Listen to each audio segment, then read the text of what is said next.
Hello, this is Michael, atheist and alcoholic. I am attending 90 AA meetings in 90 days. Nothing discussed in these videos will ever undermine the anonymity of AA. Tonight was meeting 53, and the topic was the first step. We admitted that we were powerless over alcohol, that our lives had become unmanageable.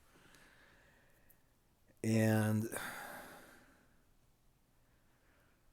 my share was a reiteration of some stuff I've already talked about in other videos, including the video on my drinking history. Cliff's Notes, I got very good at managing my life around my powerlessness over alcohol, which I had no illusions that I could control how much I drank once I started drinking. I didn't want to. Never had the desire to go back to, quote, normal drinking.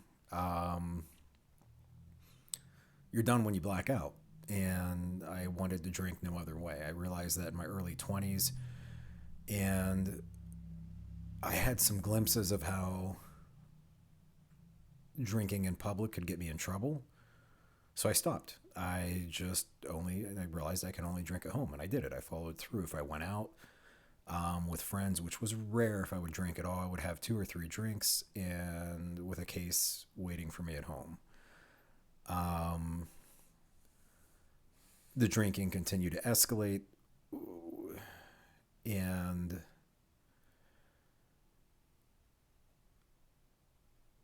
if my better half, if Susie would set me off in a blackout drunk, I would go on a drunken rampage, never hit her.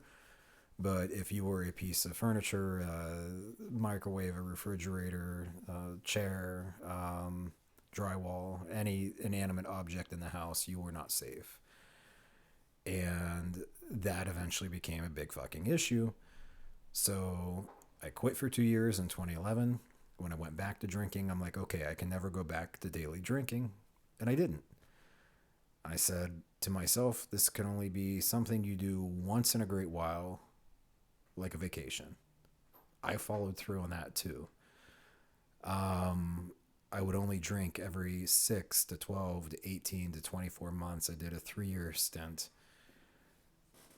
However, every time I went on a bender, it continued to escalate no matter how much consistent sobriety I had between the benders. The hangovers turned into withdrawal. The very last time I drank, a little over 2 years ago now, I ended up in the hospital for withdrawal for the first time in seizure territory. So the lesson I learned is that even if you get everything right and you manage your life around the alcohol, complete damage mitigation, you still get to drink yourself to death. So my share was basically that. And then a gentleman at the very end, like after everybody was done with their shares, and there's a moment where they ask in the meeting if anybody's got anything else to add. And a gentleman spoke up and said, well, you ain't got to hit him for it to be abuse. You just got to create a state of fear. And fuck if he ain't right. I knew that was the case, but not sure if I've had somebody verbalize it that simply before. When things were bad prior to 2011,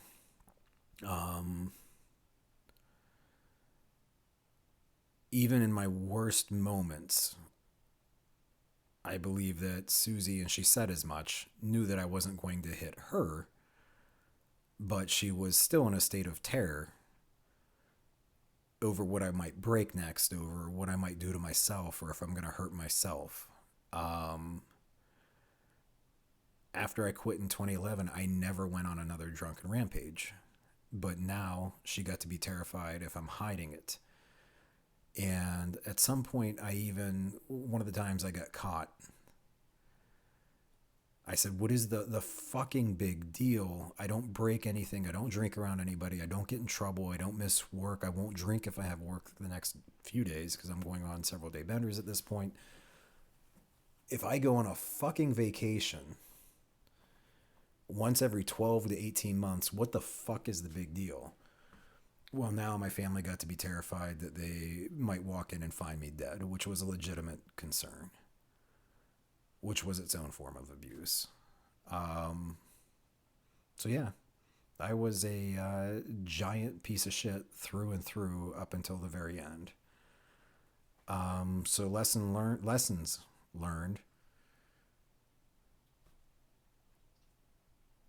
Even if you manage everything around the drinking, you still get to drink yourself to death. The drink, you'll never drink less than you were. It only goes one way.